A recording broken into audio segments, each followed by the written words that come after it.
हमारे कपड़े फाड़े गए, हमें बड़ी बदतमीजी से पेश किया दिल्ली पुलिस ने। क्योंकि जो पहला ऑर्डर है जिसका आपने जिक्र किया, वो तो उसका कोई तुक ही नहीं था। ना शेल्टर होम्स थे, ना आंकड़े थे, ना फंडिंग थी, ना ज़मीन थी, तो ये हवा में बात थी एक तरीके से। We are not doing protest. हम पूजा करने भी जाते हैं मंदिर में तो हमें घसीटा जाता है और हमें डिटेन कर लिया जाता है। ये सारी बातें हुई हैं। लोगों को काटेंगे तो सहमत का है, ये तो आपस में पता नहीं क्या कर रहे हैं, बाकी इसमें कोई दम नहीं है। सुप्रीम कोर्ट ने जब एक बार फैसला दे दिया तो सुप्रीम कोर्ट को बदलना नहीं चाहिए था। कोई कुत्ता अग्रेसिव डॉग नहीं होता, परिस्थिति पे डिपेंड करता। एग्रेशन सर फूड से और हंगर से आता है। इंसान में भी अगर इंसान भूखा रहे 2 दिन तो उसमें भी गुस्सा आएगा, वो भी बहुत क्रोधित हो जाएगा कि आप समझ रहे हो। जी, तो एक जानवर जो है वो भूखा रहने की वजह से ही एग्रेशन आता है।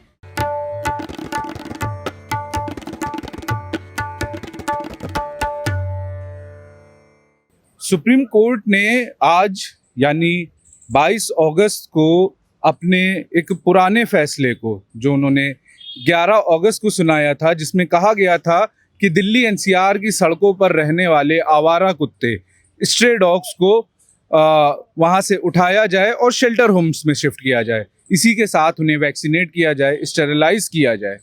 लेकिन आज उस फैसले में कुछ बदलाव किया गया है।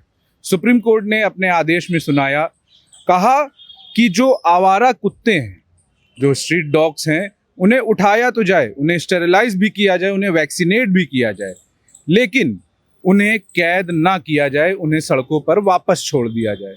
हालांकि इसके साथ सुप्रीम कोर्ट ने कुछ और चीज़ें ऐड ऑन की, जिसमें कहा गया कि उन कुत्तों की पहचान की जाए जिनसे लोगों को काटने का खतरा है, जिनसे रेबीज होने का खतरा है, जो एग्रेसिव डॉग्स हैं। साथ ही कुछ डॉग फीडर्स के लिए हिदायतें भी दी गई हैं। कहा कि जो कुत्तों को खाना खिलाते हैं वो उन्हें सड़कों पर खाना ना खिलाएं। इसके लिए सुप्रीम कोर्ट ने सख्त हिदायत दी है।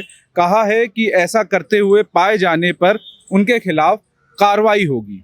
इसी के साथ सुप्रीम कोर्ट ने यह भी कहा कि डॉग्स को खाना खिलाने के लिए, कुत्तों को खाना खिलाने के लिए एक तय जगह निर्धारित कर ले जहां पर उनको खाना दिया जाए, ऐसे सड़कों पर खाना ना दिया जाए। सुप्रीम कोर्ट के इस फैसले पर हम जनता के बीच निकले हैं कि उनका मत जानने कि वो इस फैसले पर कितना सहमत हैं, वो सुप्रीम कोर्ट के इस फैसले पर क्या सोचते हैं। तो चलिए लोगों से जानते हैं उनके हिस्से की बात। हमारे साथ अंबिका शुक्ला मैम हैं। मैम, आज सुप्रीम कोर्ट ने अपना फैसले में कुछ बदलाव किए हैं, जिसमें उन्होंने बोला है कि जो कैद करने वाली बात थी, स्ट्रे डॉग्स को परमानेंट बोला गया था कि शेल्टर होम्स में रख लिए जाएंगे। उसके बाद अब उन्होंने बोला कि उन्हें छोड़ दिया जाएगा। तो इन्हें इस फैसले को किस तरह से देख रहे हैं आप? मैं समझ रही हूँ, क्योंकि जो पहला ऑर्डर है जिसका आपने जिक्र किया, वो तो उसका कोई तुक ही नहीं था। ना शेल्टर होम्स थे, ना आंकड़े थे, ना फंडिंग थी, ना ज़मीन थी, तो ये हवा में बात थी एक तरीके से। तो आज सुप्रीम कोर्ट अपने असली रास्ते पे आई है, जो बोलती आई है कि स्टेरिलाइजेशन और वैक्सीनेशन, ये सुप्रीम कोर्ट का पहला फैसला नहीं है इस मामले में। इससे पहले मेरे ख्याल में 4-5 फैसले दे चुकी है, जो उन्होंने कहा है और अपहोल्ड किया है कि स्टेरिलाइजेशन का यही तरीका है और यही स्टेट चलाए। मैम, एक सुप्रीम कोर्ट ने आज अपने फैसले में एक चीज़ और जोड़ी कि जो एग्रेसिव डॉग्स हैं, जो रेबीज से ग्रस्त डॉग्स हैं, कुत्ते हैं, उनकी पहचान करी जाए, उन्हें कैद करा जाए। लेकिन इनकी पहचान करने के लिए किन मानकों का इस्तेमाल किया जाएगा, क्या मानक तय किए जाएंगे, कैसे पहचान की जा सकती है, इस पर कुछ बताइए। सर, ये पहले से ही एबीसी रूल्स का हिस्सा है। अगर कोई एबीसी रूल्स को पूरा पढ़े, ये भी उसमें दिया गया है कि कौन फैसला करेगा, किस तरीके के या फैसला करेगा, क्योंकि ये सब्जेक्टिव डेफिनेशन तो हो ही नहीं सकती। मैंने देखा कुत्ता को भौंकता हुआ, मैंने बोल दिया ओ अग्रेसिव डॉग है। आपने देख लिया कुत्ते को भागते हुए, आपने बोला अग्रेसिव। ऐसा तो नहीं है। आपने देखना होता है कि कोई कुत्ता अग्रेसिव डॉग नहीं होता, परिस्थिति पे डिपेंड करता। अगर मैंने कुत्ता को मारा, कुत्ता चौंका, क्या वो अग्रेसिव है? नहीं। अगर माँ ने बच्चे दिए और बच्चों की रक्षा में माँ खड़ी हुई, क्या वो अग्रेसिव डॉग है? नहीं। तो परिस्थिति देखना बहुत ज़रूरी है। जो मैं कहती हूँ या जो आप कहते हैं वो ऐसा नहीं। हम बहुत सहमत हैं और 50% वी आर वेरी हैप्पी कि उन्होंने ये चीज़ पे रोक लगा दी कि अब जानवर उठेंगे नहीं। और इस चीज़ से सहमत भी नहीं है कि जैसे वो ये कह रहे हैं कि एग्रेसिव डॉग्स को ही उठाया जाए। So how I will get to know कि एग्रेसिव डॉग कौन है, और फीडर्स पॉइंट दिया जाए और उधर कुत्ते को खाना डाला जाए। तो आप खुद सोचिए, जहाँ पे अभी जानवर को खाना मिल रहा है, कोई भी जानवर को खाना मिल रहा है, तो उधर तक वो कैसे पहुँचेगा? 3 से 4 किलोमीटर तक कैसे वो दौड़ लगाएगा या कैसे पहुँचेगा? क्या चीज़ें रहेंगी? और ये भी बोल दिया है कि फीडर्स को फ़ाइन लगाया जाए। For what purpose? आज हमारे कुत्ते के मरने को 50 रुपये हैं, फीडर्स को उतना ही फ़ाइन, उससे भी ऊपर है। बट किस चीज़ की ये चीज़ें आ रही हैं, ये समझ नहीं आ रही। और उसके बाद भी हमारी जो गंभीरता रही है, 11 से 12 दिन, जो 10 दिन हमने प्रोटेस्ट किया है, वो बहुत ही ज़्यादा गंभीरता से रहा। हमारे कपड़े फाड़े गए, हमें बड़ी बदतमीज़ी से पेश किया दिल्ली पुलिस ने। ठीक है, दिल्ली पुलिस के पास प्रेशर है, बट इट डजंट मीन कि आप किसी के कपड़े फाड़ो। लेडीज़ तक को भी नहीं छोड़ा। आपने शुरुआत में जिक्र किया कि आप 50% खुश हैं, इसका क्या संदर्भ था? वो थोड़ा विस्तार में बताइए। 50% खुश इसलिए हैं कि वो बोल रहे हैं कि अब स्ट्रे डॉग्स को पिक नहीं किया जाएगा। जैसे पहले आ रहा था कि कैद नहीं किया जाएगा, कैद नहीं किया जाएगा, कि जैसे आ रहा था कि हर एक डॉग को पिक किया जाएगा। अब ये है कि ओनली एग्रेसिव डॉग्स को पिक करा जाएगा। बट ओनली एग्रेसिव डॉग, ना मेरी शक्ल पे लिखा है कि मैं एग्रेसिव हूँ, ना किसी बंदे के उस पर लिखा है कि वो शरीफ है। तो how you will get to know he is aggressive और नॉट? सुप्रीम कोर्ट ने जब एक बार फैसला दे दिया तो सुप्रीम कोर्ट को बदलना नहीं चाहिए था। दूसरी चीज़ ये, देखिए, मैं किसी पशु पक्षी या किसी भी जानवर के खिलाफ नहीं हूँ। शेल्टर होम जो बनाए गए थे उनमें उनकी सुरक्षा रख रखाव का पूरा इंतजाम करना था। सुप्रीम कोर्ट को ऑर्डर देती गवर्नमेंट को कि इनकी सुरक्षा आपको करनी है, इनको मारना नहीं है। देखिए, लेकिन जो लोगों ने, जो दिल्ली के लोगों ने जो किया कि कुछ लोग मार्च निकाल लें, कुछ लोग रैली निकाल लें, कुछ लोग खिलाफ बोल लें, वो उनका गलत था।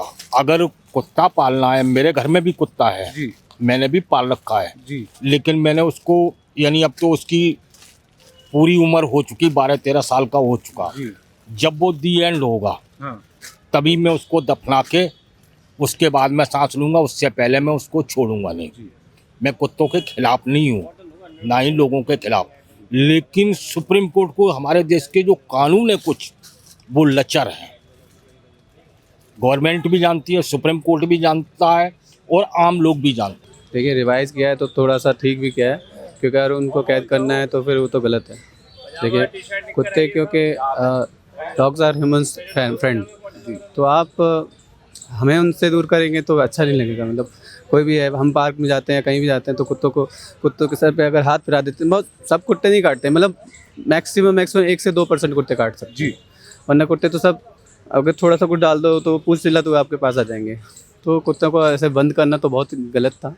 बट हाँ, रिवाइज़ किया है तो ठीक किया है। बट हाँ, उससे ये कि डॉग्स की थोड़ी सी बड़ा पैदावार कम हो जाएगी। सबसे बड़ा जो इशू रहता है वो है डॉग फीडिंग को लेकर, फीडिंग पॉइंट्स को लेकर, क्योंकि जो सोसाइटीज़ हैं वहाँ पर मैं कई जगह कई लोग होते हैं कि अपने घरों के बाहर जो कुत्ते हैं उनको खाना डाल दे रहे हैं।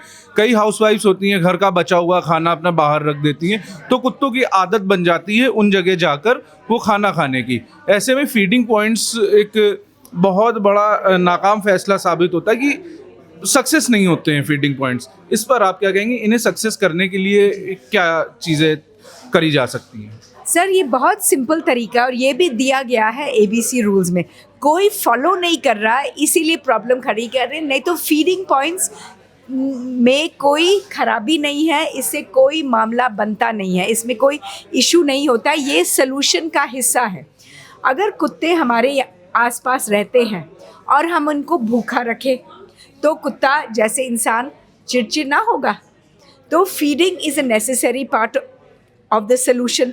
तो सब ने मान लिया कि फीडिंग देना है, कुत्तों को फीडिंग पहुंचानी है, क्योंकि कमज़ोर कुत्ते को हम ऑपरेट भी तो नहीं कर सकते, है कि ना। तो अगर फीडिंग नहीं तो ABC भी नहीं, स्टेरिलाइजेशन भी नहीं हो सकती। तो अगर हमने सलूशन देखा कि स्टेरिलाइजेशन है तो फीडिंग इसका हिस्सा है। फीडिंग कैसे किया जाए उस पे लोगों की अवेयरनेस बहुत कम है। सोचते हैं कि अगर खाना डालो तो कुत्तों की संख्या बढ़ जाएगी। नहीं, बिल्कुल उल्टा है। अगर आप खाना डालो कुत्तों की संख्या कम हो जाती है। कैसे? एक तो नसबंदी और टीकाकरण पॉसिबल हो जाता है। दूसरे, कुत्ते जो अंदर है जिनको खाना डाला जा रहा है सोसाइटी के अंदर, वो दूसरे कुत्ते को आने नहीं देते उस सोसाइटी के अंदर, क्योंकि उनके खाने का सवाल है। वो अपने खाने के स्थल को रक्षा करते हैं दूसरे कुत्तों से, तो वो नए कुत्ते को अंदर आने नहीं देते। तो इसका मतलब वहीं के कुत्ते उतने ही रह जाते हैं। अगर उनकी नसबंदी है, उनकी संख्या लिमिटेड, तो जहाँ जितने कुत्ते हैं वो अपनी जो निजी जीवन है, नेचुरल लाइव्स जो हैं, हेल्दीली और हार्मलेसली कट जाती है और ख़त्म। किसी को प्रॉब्लम नहीं, किसी को कुछ नहीं। वे सारे आएंगे, उनकी हेल्प लेके RWA जो है वो अपनी प्रॉब्लम सॉल्व कर सकते हैं। सी, जहाँ पे एनिमल लवर्स भी हैं वहाँ हेटर्स भी है। हेटर्स नहीं कहेंगे, पर हाँ काफ़ी लोगों को इस चीज़ों से प्रॉब्लम भी है, तो वो ईजिली सॉल्व हो सकते हैं। एग्रेशन जो पॉइंट एक सुप्रीम कोर्ट ने उठाया है, एग्रेशन सर फूड से और हंगर से आता है। इंसान में भी अगर इंसान भूखा रहे 2 दिन तो उसमें भी गुस्सा आएगा, वो भी बहुत क्रोधित हो जाएगा कि आप समझ रहे हो। तो एक जानवर जो है वो भूखा रहने की वजह से ही एग्रेशन आता है। सबसे पहले तो फीडिंग शुरू करनी चाहिए सबको, जो भी जिनको लगता है उनके आसपास कोई डॉग बहुत ज़्यादा एग्रेसिव है। फीडिंग बहुत ही मेन चीज़ है, और जितने भी एनिमल एक्टिविस्ट है वो ज़रूर आगे आएंगे और हेल्प करेंगे जिन जिन लोगों को डॉग से प्रॉब्लम है। रेबीज़ के केसेस हैं, बहुत NGOs हैं, सारी ऑर्गेनाइजेशंस हैं। और हाँ, जहाँ तक अभी आपने ये पॉइंट किया कि NGOs से क्यों पूछेंगे, सर NGOs का बहुत बड़ा रोल है इस एनिमल सोसाइटी में जितनी भी सेवा होती है, क्योंकि हम सब अटैच्ड हैं उन चीज़ों से, आप समझ रहे हैं। तो जो हमारी अटैचमेंट है, हम ही एनिमल को समझ सकते हैं, हम ही उसकी मेंटालिटी समझ सकते हैं और हम ही सेवा कर सकते हैं। तो हम ज़रूर आगे आएंगे और ज़रूर इन केसेस पे हेल्प करेंगे जितने भी रेबीज़ के हैं। कोई काट रहा है, कई डॉग कुछ कर रहे हैं, पर जो RWA सोसाइटीज़ में क्या करते हैं, इलीगली पैसे देके अगर आप MCD को या किसी भी को बुलाकर ऐसे फेंकवाओगे तो वो चीज़ बिल्कुल भी सही नहीं है। आपका एक बयान बीते दिनों काफी वायरल हुआ जिसमें आपने कहा था कि rabies is a delicate virus, उसे सिर्फ साबुन से धो दो तो रेबीज का जो वायरस है वो मर जाता है। इसे काफी क्रिटिसाइज किया गया सोशल मीडिया पर। कई लोगों ने बोला कि ये गलत बयान है, ऐसा कुछ नहीं है। इस पर आप क्या कहना चाहेंगे? ये गलत नहीं है, ये साइंटिफिक फैक्ट है कि कुछ वायरसेस होते हैं बहुत अग्रेसिव, जो बहुत मुश्किल से रोके जा सकते हैं और वो बहुत जल्दी स्प्रेड होती है। Rabies is a delicate virus, it is a slow moving delicate virus. उसी समय अगर ताज़े ज़ख्म को, जैसे कुत्ते ने काट दिया, और इमीडिएटली फर्स्ट स्टेप क्या होना चाहिए, अच्छे से साबुन और पानी से धो लिया करो, बहुत अच्छे से, बहुत सफाई से। क्योंकि रेबीज़ कैसे स्प्रेड होती है, केवल सलाइवा से जो ब्लड स्ट्रीम तक पहुँचे, बस एकमात्र तरीका है। तो अगर उसी समय आप धो दें ज़ख्म को बहुत अच्छी तरीके से, तो वो वायरस मरता है। और ये सबसे पहला स्टेप हर मेडिकल जर्नल में लिखा है, wash the wound immediately, wash the wound carefully, wash the wound thoroughly. और ये बहुत अच्छा सेफ्टी का स्टेप है। तो इसमें मजाक की कोई बात उड़ाने की ज़रूरत ही नहीं है। आप साइंस पढ़िए और समझिए, और ये बहुत आसान तरीका है। जिसके पास उस समय और कुछ नहीं है करने के लिए, please wash the wound, it is your first step safety. सहमत तो ऐसा है ना, देखो फिर काटेंगे, लोगों को काटेंगे तो सहमत काय का है। ये तो आपस में पता नहीं क्या कर रहे हैं, बाकी इसमें कोई दम नहीं है। अच्छा, इसमें इसको लेकर एक चीज़ ये कही है सुप्रीम कोर्ट ने कि जो कुत्ते हैं जो एग्रेसिव हैं, मतलब जो गुस्सैल हैं, जो काटने के लिए दौड़ते हैं, उन्हें कैद कर लिया जाएगा, लेकिन बाकी जो कुत्ते हैं उन्हें सड़कों पर वापस छोड़ दिया जाए। हाँ, जो बढ़िया कुत्ते हैं जो नहीं काटते उनको छोड़ दिया जाए रोड पे। जो काट पीट करने वाले उनसे थोड़ा वो, मतलब जो उनको पकड़ ले, नहीं छोड़े उनको। आपके साथ कभी ऐसा हुआ कि किसी कुत्ते ने दौड़ाया हो या फिर काट लिया हो? कई जगह हुआ है, जब रात को जाते तो कुत्ते भौंकते। अच्छा। हाँ, रात में तो लगभग सभी कुत्ते भौंकते हैं, ऐसा लोग कहते हैं। कईयों के पीछे लग जाते हैं कुत्ते। अच्छा। एक के पीछे 4 और लग जाते हैं। उसको देखा देखी नहीं। तो आपने देखा, हमने तमाम लोगों से बात करी, उन सुप्रीम कोर्ट के आज के फैसले पर उनका मत जाना, उनके हिस्से की बात जानी। सब ने अपने अपने हिस्से का दरेरा दिया। कोई सुप्रीम कोर्ट के आज के फैसले से सहमत है तो कोई पुराने वाले फैसले से सहमत था, जिसमें कहा गया था कि जो आवारा कुत्ते हैं, स्ट्रे डॉग्स हैं, उनको शेल्टर होम में कैद कर दिया जाए। जो कुछ लोग हैं जो आज के फैसले से सहमत हैं, जिनमें कहा गया है कि आवारा कुत्तों को पकड़ा जाए, स्टेरिलाइज किया जाए, वैक्सीनेट किया जाए, लेकिन वापस उन्हें सड़कों पर छोड़ दिया जाए। हालांकि कुछ लोग आज वाले फैसले से भी पूरी तरह से सहमत नहीं है, 50-50 उनका मत है। उनकी कुछ बातें हैं जैसे डॉग फीडिंग को लेकर, खाना खिलाने को लेकर उनका कहना है कि जो कुत्ते हैं उनके लिए उनको नहीं पता होता है कि उन्हें खाना खाने के लिए कहाँ जाना, अगर कहीं सुदूर में जगह निर्धारित करी गई, क्योंकि जाकर कुछ लोग डॉग फीडर्स होते हैं जो लोग रोज़ कुत्तों को खाना डालते हैं, ऐसी शिकायतें उनकी तरफ से आई। हालांकि इस मुद्दे पर आपका क्या कहना है हमें कमेंट बॉक्स में ज़रूर बताएं। मामले से जुड़े और भी जो अपडेट्स आए होंगे हम आप तक लाते रहेंगे। देखते रहिए द रेड माइक। मेरा नाम है आर्यन मिश्रा, मेरे साथ हैं कैमरे के पीछे मेरे साथी शयान।